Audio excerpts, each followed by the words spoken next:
Hello, I'm building in Glimmerbrook again. This is part 3 of my Glimmerbrook save file that I should be releasing in maybe a month and a half, I want to say, because this is also the third lot, but this lot will have 3 different builds on it. So today I'm building the fortune teller shop, but it is a 3-story build. So the bottom floor is a fortune teller's shop. The second floor is the apartment for the couple who owns the fortune teller's shop, and the upstairs, I didn't really know what to do, and so I turned it into 3 very tiny apartments where I won't move any Sims into them. I guess they'll just be there um, as an option. I don't know. I guess it's just like free little space if you make more Sims and you want them to live there. They're not very personalized. They're all very boring, plain apartments that are just like very like wooden, and there is barely enough space for a bed because it's pretty small up there. I have a reference picture for this that'll pull up. It was kind of like a Tudor style like shop area is what I found on Pinterest, so I'm gonna pull that up right now. I got nervous trying to find this. I thought I lost it because I had seen another picture. I'm like, it looks similar to it, but I can't even remember because I never save this somewhere easy to find. I just pin everything, and then when I have to look back to find my reference picture, I just have to base it off of how similar it looks to the build I made. And sometimes the build looks very different, but this, thankfully, it looks very similar, and I had to go through a few boards, but I was able to find it now. Yeah, I love this picture. It's like a little, I think, is it a Christmas sort of? Yeah, it's a Christmas decoration. It's really cute, and I thought it would be the perfect shape for the start of this sort of little town area because it is going to be like multiple buildings here.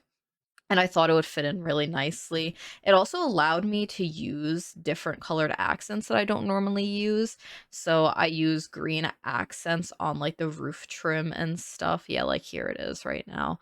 And I really like that. I never go for that sort of contrast in color. And like the rest is, like my standard Tudor style homes where I have a brown brick and then I use a like brown and white half timber wall that came with Get Together, and that's my usual ones. And normally I do a brown roof trim, but this time I'm doing the green, and I feel like it makes it look more whimsical and give it more character, which is kind of what I was thinking would fit well for a fortune teller's area. I was creating some backstory for the Sims that are gonna live here too. I kind of made the family as a kind of like a stand-in, but I kind of like them now. So I really just like randomized Sims and then I gave them just their everyday outfit for now. And I'm like, yeah, I'll figure it out. I'll change them if I feel like I need to change them. But I really like them. You had seen them in the beginning. So the woman's name, I think, is going to be Flo Speck, and she's not a spellcaster, but I have this story in my head that I wrote down so I don't forget. I need to like look over it. Okay, so I wrote down that Flo Speck is the town's fortune teller. Once a spellcaster herself, she lost her powers in death. However, her spouse brought her back with a wine that could only be found in Chestnut Ridge. Although she no longer has the ability to craft spells, she has not lost her psychic talents, which allow her to see into the future. So that's her little story. Her husband is the one that brought her back, and he is a spellcaster. I don't have a lot going on for his storyline right now. I That's all stuff that I need to kind of work on as I go. But yeah, I really like this part of the build, the side area with the stairs that lead up to the apartment. And those little windows that are peeking off of the side right there to the left. I end up deleting them because I felt like they looked kind of strange. And so I decided to get rid of them, which helped me to be able to use that space more like efficiently. And that's all like up there is just the apartment space. It was either going to be an attic with a bunch of boxes or it was going to be apartments. So I did 3 little apartments. I could have done like 1 or 2 and it would have been fine, but while I was building, I was like, it feels like a nice little build challenge to try and squeeze as many apartments into that upstairs space as I could, and so it ends up being 3. And here I'm kind of just mapping out what I want the rest of the lot to be, and so I have the stone paths that are leading around. The fenced in area is going to be a little graveyard, and there is going to be like a little church looking build that I also kind of based off of a Pinterest picture um in the back of this lot, which you might be able to see later on in the video because I built these kind of together, but not really. When I was building it, I wasn't sure how I was gonna release the videos for this lot, and so I was, like, really trying to figure it out, but I did the exterior for this build, and then I didn't wanna do the interior, so I started the exterior of the other builds after that, and then I did the interior of this. So you might be able to see it in the video later on and get a little peek of the build for next week. So yeah, this one's going out. Well, you'll be watching this on a Monday, but the second part of this lot will be out the day before Halloween. And then I have the professor's house that's going to be on this lot as well, who I introduced a little bit in my first video for the save file with Starla Venus in the library, because I kind of want to set it up where maybe they could date. And so it's like the professor kind of moves into Glimmerbrook, and he's not a spellcaster or anything. He just moved in with his kids, and he's researching plants, and he's like a biology professor or something, and he spends a lot of time at the library where Starla lives, and she runs the business, and she has her little greenhouse that she has all of the plants that grow in Glimmerbrook. So he kind of has all the information he needs through her, and so maybe they form a bond and they start dating. But I won't have them like have a relationship. That'll be something that you could develop if you decide to play with all of these families. I want to. The reason I was doing this save file was because I wanted to do gameplay, and it's a long time before I could do gameplay, and I hope that I still want to do it by the time I finish this because it's going to be a little bit.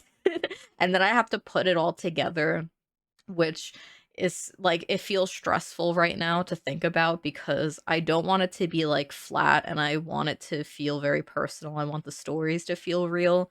And in order to do that, I kind of have to play with them a little bit and kind of set up their memories and their relationships with the other Sims and stuff. And I'm not sure if you upload those Sims to the gallery, if they keep those sorts of things. I doubt it. So you might only be able to have that if you're able to download a save and add it to your game, which I think is only possible on PC, unfortunately. But I will have all of the Sims and the lots and stuff on the gallery at some point. I haven't uploaded any yet because I want it to be perfect. And every time I think about uploading one, I feel overwhelmed and I second guess it because I'm like, what if I want to change something? So I haven't uploaded any of them yet. Um, I think this lot, because it's gonna be 3 builds, I'll upload them together, but I'll also upload them separately on smaller lots. Kind of like what I did for my overgrown village build that I did back in June, where it took me a while. Someone commented asking for it because they couldn't see it, and I was like, Yeah, I'm so sorry." I When I don't upload something, it's usually because I'm stressing about it and then I delete it from my brain, and so I do appreciate when people ask for something. It's like a little reminder and also a push because, sometimes I can get myself to do something, but if I know that somebody wants it, I'll, like, instantly do it that day, and, it's like it's easy for me to do at that point. So, if it doesn't get uploaded separately, um I'll force myself anyway. But yeah, I really like the back of this build. I just put a bunch of trees around. I wanted it to feel natural, and I didn't want to just build on every single piece of the lot just because it was there. I wanted it to feel like it blended in to the surrounding woods and stuff. And so I didn't have any builds back here. I didn't want this build to block anything either. So each of the builds will kind of have their own viewpoint from the front, and so you don't have to kind of like turn the camera to see them and stuff. So yeah, I just had little bits of woods in the back. I used these horse ranch grapevines because I thought that they looked nice. And yeah, I really like it. I'm really surprised because I don't have like a lot of building experience with like developing town areas, and I always admire like the builders who do these really like beautiful, well put together towns where it feels like it's a real town. It's like, do they have city planning experience? That's like every time I see that, I'm like, are you a city planner secretly? Because I can't do that. But yeah, this is the interior. The downstairs, I kind of made it a very weird shape because I had this idea in my head that I wanted the hallway to feel very, like, dark and, like, you're really walking through a bunch of stuff to get to the area where, Flo does either her tarot readings or, like, her crystal ball readings. We don't have tarot cards in The Sims, but I imagine that she's a tarot reader.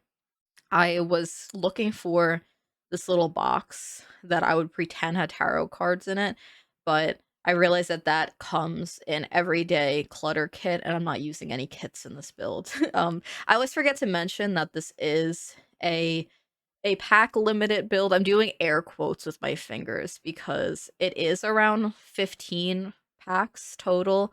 Um, so it's not completely, it's not like, oh, it's only a few packs. It is still a like a big amount of packs. I just didn't want to add too many. So I went in and I kind of picked what I thought would be a fair amount and also enough where I could have fun. Building lots and them not feel repetitive. And so that was like the packs that I kind of decided on. They're all listed in the description, if you want to see them. And of course, when the builds upload to the gallery, there is a list. If you click on each pack that's used, it'll tell you which items. They don't show debug items, unfortunately, but they do show the normal, like, build items and the furniture items, so if you, like, don't have some packs and you wanna see how many items are used in it, then you could definitely go around and see.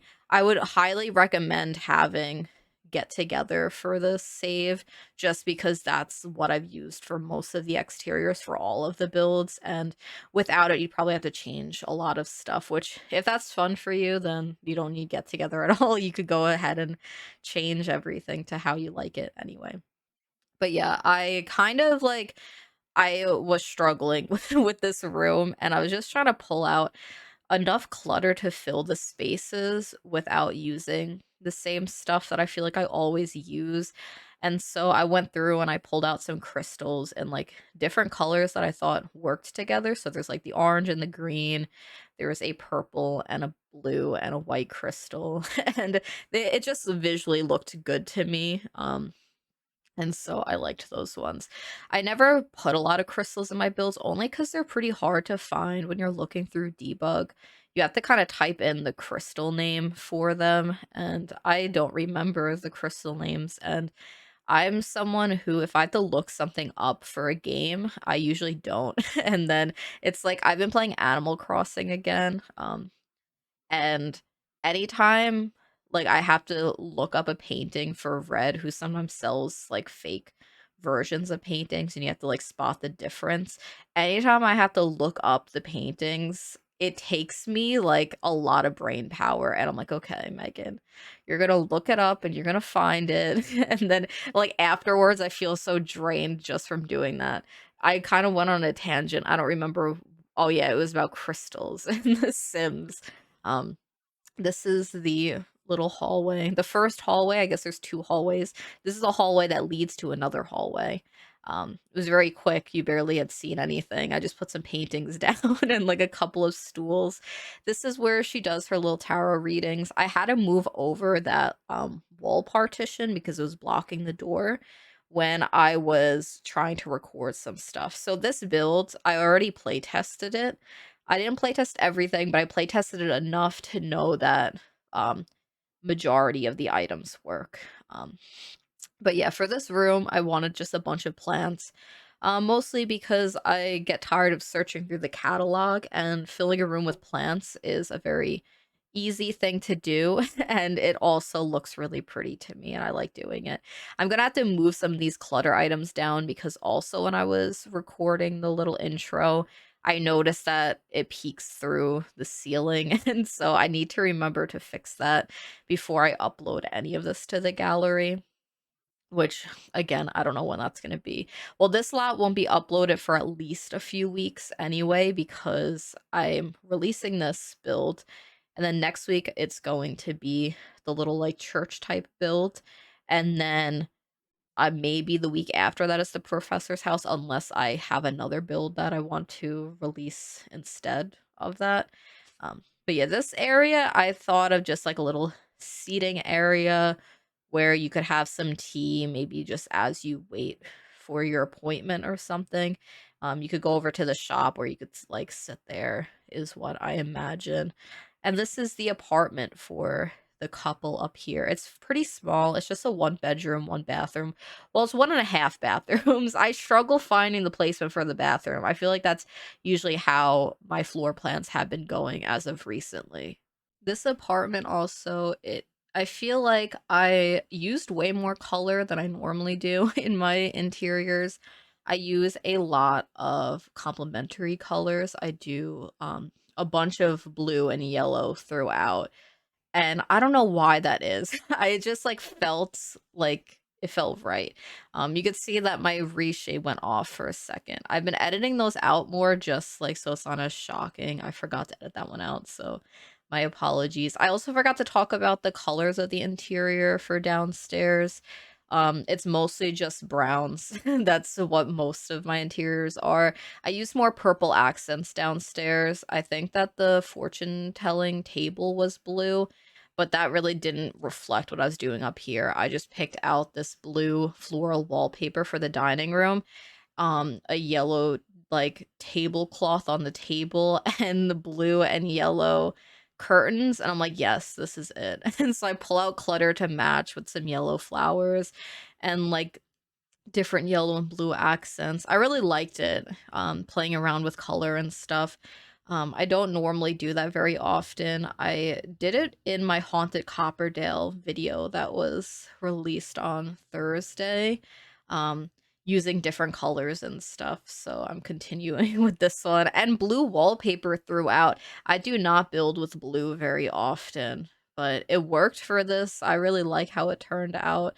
Maybe it was because I was looking at the, like, paranormal stuff pack colors, and it's all very vibrant colors, and so I kind of went with that subconsciously. I think that's exactly what happened. And here I'm struggling to figure out the bathroom, but I knew that I wanted a double bed to fit in this build, and it I couldn't get the bathroom to work and have the double bed in that bed in the bedroom. And so I make another bathroom that is currently in the bedroom. I haven't figured out yet that I need to do that until I try to squeeze a shower, a sink, and a toilet into this very oddly shaped room. And I feel like I'd be a little scared using this bathroom, like, I don't know, on the toilet, and then you have to walk down and turn a corner to the sink. I'd constantly be scared that as soon as I got to the sink that I would see something in the mirror. I would be so scared about that. And the the roof peeks through the floor there. There's nothing I can do. I just had to pretend like I didn't see it. So I think that everyone's gonna have to pretend like they don't see it. Maybe I could just change the roof peak over there, and maybe that'll fix it without really making the exterior look ugly at all. I'll try and see. But at that point, I was not going to touch it. And so I was just like, that's there, and I'm just gonna ignore it because it's not my problem now because the Sims roof likes to cut through on different, like, floors all the time. I haven't had that problem in a while, though. Normally, it's only rounded walls and stuff, but this time it decided to do it only in the hallways. And The living room is very similar color palette to the dining room and also the living room. You had seen all 3 of these rooms in the intro anyway. I rushed through that part because I thought I was gonna sneeze, and I didn't wanna have to cut out a sneeze halfway through the recording. I didn't sneeze. I played a prank on myself, I guess. But this is the bathroom when I decided I just need to make a different bathroom because the other one is not going to work for what I want it. There was something else that I wanted to say. Oh, I feel like my voice feels more nasally in this recording, unless I'm just noticing a new thing about myself. I don't know. I've been like feeling congested. So it's either that or I just have a nasally voice and I just never knew because I don't listen to my voice for fun. Like, it's gotten easier to kind of listen to my voice a little bit, but that's something that I think most people usually struggle with to begin with. But this is the apartments up here, and this is where I decided to just try and make as many little apartments as I can. This first one doesn't have a stove. It has a mini fridge, which probably isn't functional because it's like cut into the counter. I'd have to try. It would be cool if that worked because it looks cute. Yeah, it just has a bathroom, a bed, a counter space, and a mini fridge in that one. If that one just feels like a dorm room. And then this little apartment over here, I use the same items in the bathroom. Uh, I believe that this should be functional. I think I just moved some things around just to make sure Sims could walk through there. This one does have a full kitchen. I don't know if it has a sink. It should. There's room for a sink. Um, then there's a little table over here. It is. This one I decided to cut off a bedroom, all like so there is a separate bedroom space from the kitchen and has the bathroom. I wanted to see what I could do with this space besides put a million boxes up here, which I don't have the basement treasures kit to do that. So that was also another entire thing. But yeah, this is gonna be the whole video anyway. I just kind of add some stuff around. I use brown with lots of yellow accents up here. I apparently continued the yellow theme from the apartment below. But yeah, next week I will have the second build on this lot already. I'm almost done with it. But yeah, thank you for watching. Bye.